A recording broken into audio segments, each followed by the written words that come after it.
Are you ready to go super dimensional in the cool new soccer show Inazuma 11 Aries? Before the kickoff, here's everything you need to know. It's the story of a school soccer team with much to prove.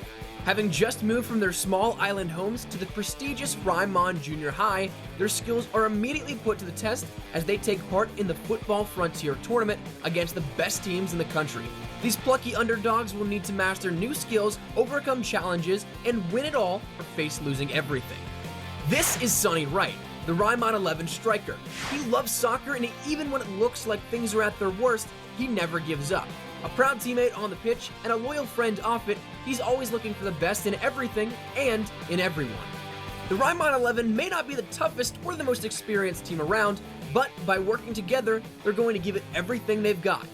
If you play soccer, you'll know how important training is, but in the world of Inazuma 11 Aries, it's even more important. It's how Sonny and his teammates learn to pull off super dimensional moves like this.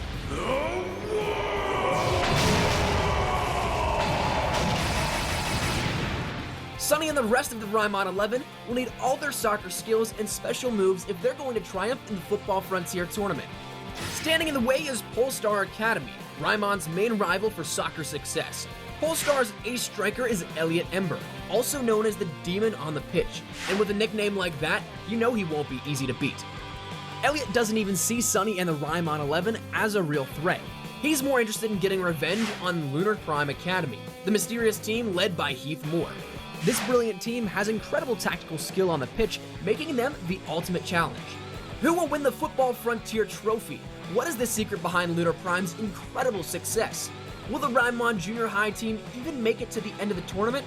To find out, you'll have to watch Inazuma 11 Aries. Take it to the top.